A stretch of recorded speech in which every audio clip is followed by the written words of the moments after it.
জননীং শারদাং দেবীং রামকৃষ্ণং জগদ্গুরুং পাদপদ্মে ত্বয়সিত্বা প্রণমামি মুহুর্মুহুঃ। মায়ের আশার বার্তা শ্রবণের পরে আসিলেন কালী মামা দর্শনের তরে। কালী মামা সহ আরও সকলের সঙ্গে পরামর্শ হলো করা রাধুর কারণে। প্রভু মঠ অবস্থিত কোয়ালপাড়ায়, আশ্রমটি থাকে সেথা সদর রাস্তায়। আশ্রম হইতে প্রায় 2 লম্ফ দূরে নির্মিত আছিল বাড়ি জননীর তরে। জগদম্বা আশ্রম নামে তাহা পরিচিত। আশ্রমের চারিদিক প্রাচীর বেষ্টিত।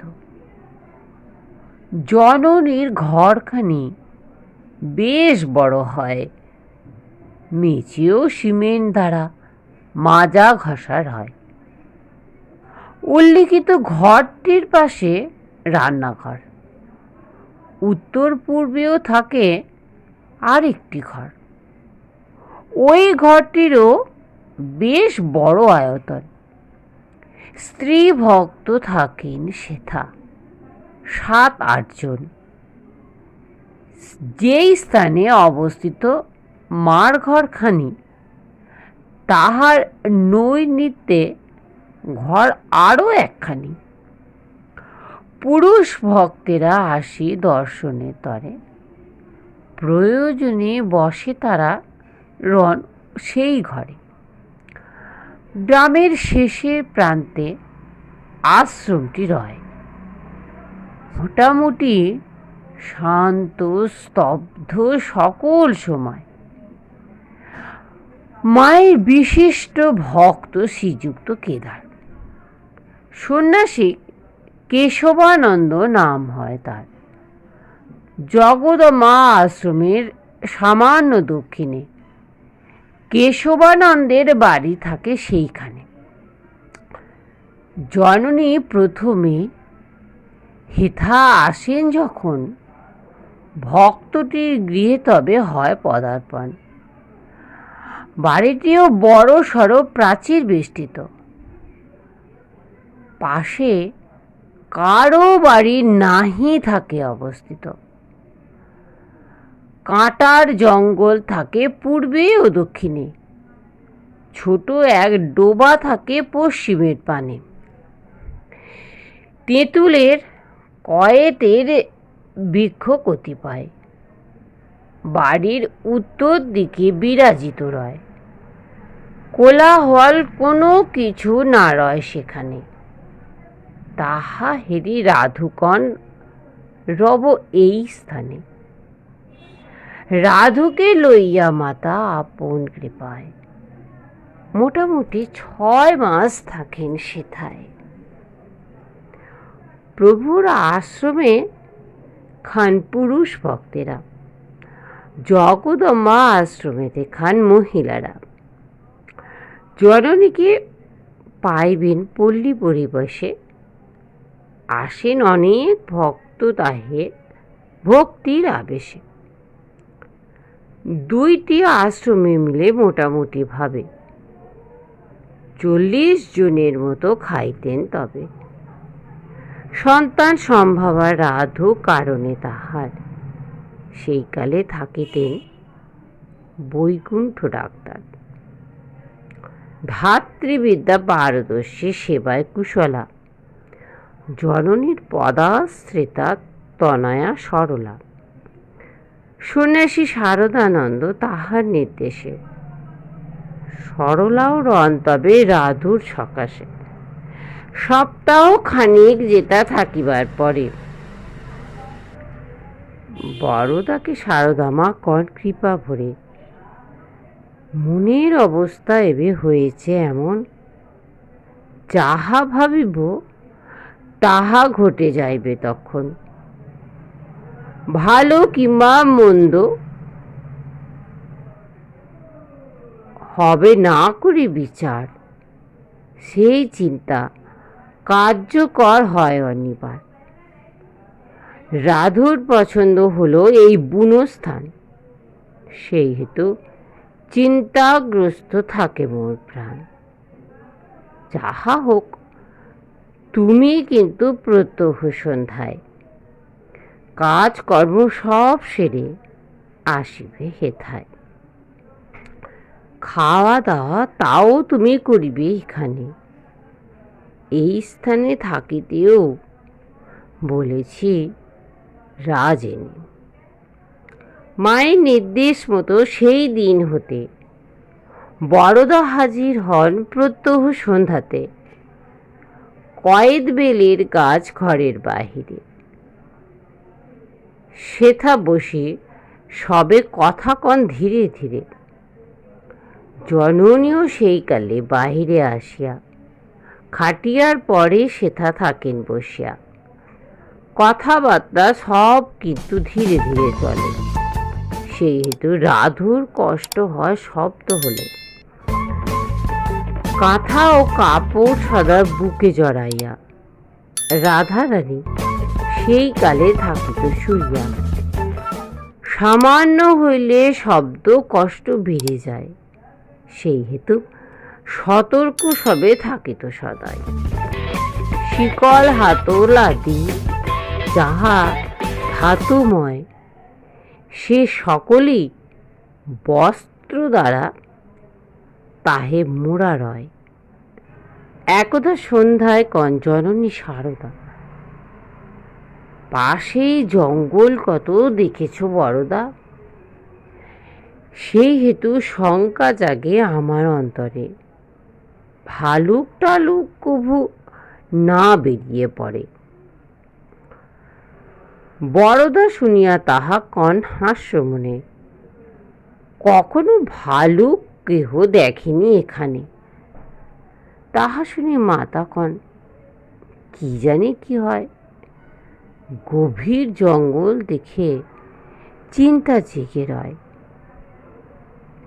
কয়দিন পরে কিন্তু আশ্চর্যের কথা, প্রকাণ্ড ভালুক এক দেখা গেল সেথা। জয়রাম বাটি গ্রামের থাকে চৌকিদার, অম্বিকাচরণ বাগদি নাম হয় তার। তাহার শাশুড়ি ঘুঁটে কুড়াইবার তরে গিয়েছিল ঝুড়ি কাঁধে দেশরা প্রান্তরে। তখন ভালুক এক সেথায় আসিয়া বিদ্যাটিকে একেবারে ফেলেছে মারিয়া।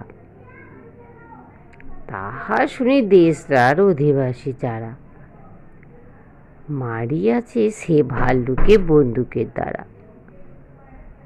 বড়দাকে তাহে মাতা কন সন্ধ্যাকালে, এখানে ভালুক নাই তুমি বলেছিলে, কিন্তু আজ অম্বিকার শাশুড়িকে ধরে প্রকাণ্ড ভালুক এক ফেলিয়াছে মেরে। বড়দা শুনিয়া তাহা বলেন তখন, তোমার কথাই মাগো ফলিল এখন।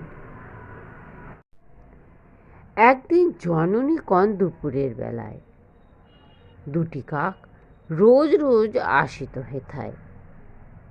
আসিয়া করিত তারা বড় চিৎকার, তাহাতে বিরক্ত হতো রাধু অনিবার। কয়দিন হলো তারা হেথা আসে নাই, না জানি কখন তারা পুনঃ এসে যায়। কথা শেষ হওয়া মাত্র দেখিল সকলে কাক দুটি আসি সেথা বসিয়াছে ডাকে। জননী বলেন, যাহা তাহা ফলে যায়। এমতি আরেকটি কথা বর্ণিব হেথায়। তখন আষাঢ় মাস, বর্ষার সময়। কয়দিন ব্যাপী সেথা খুব বৃষ্টি হয়। একদা জননী কন রাত্রি 10টায় শিয়রের পাগলটি হেথা আসে যায়। লোকটি সত্যি বদ্ধ পাগল স্বভাবে, গান টানগুলি কিন্তু গায়ে ভালোভাবে। চেঁচিয়ে মেচিয়ে উঠে আসি এইখানে, সেই হেতু বড় ভয় জাগে মোর প্রাণে। বহুদিন সে পাগল হেথা আসে নাই, কি জানি এখন যদি পুনঃ এসে যায়। বড়দা শুনিয়া তাহা কন হাস্য করে, তুমি ওমা বলে যাও যাহা ইচ্ছা করে। নদীতে প্রবল বন্যা, ছাপি দুই কুলে, কি ভাবেতে পার হয়ে আসিবে বাদলে। কথা শেষে সব বিস্ময়ে দেখিল সবাই, সেইক্ষণে উপস্থিত পাগল সেথায়। তাল পাতা তৈরি টোঙা শিরস্থানে তার, প্রচুর সজিনা শাক বগলে তাহার। মার কাছে আসি তবে বলে থামি থামি, তুমি খাবে বলে শাক আনিয়াছি আমি। স্নেহ ভরে মাতা কন, গোল নাহি করে, তুই বাবা চলে যা ফেরা পথ ধরে। তাহা শুনি সে পাগল বলিল সেথায়, লদিতে রয়েছে বান, কিভাবেতে যাই। কিভাবেতে এলি তবে? তাহার উত্তরে পাগল বলিল, কেনে, এসেছি সাঁতুরে। সারদামা স্নেহ ভরে কন পুনরায়, পুনরায় ফিরে যা লক্ষ্মীটি আমার।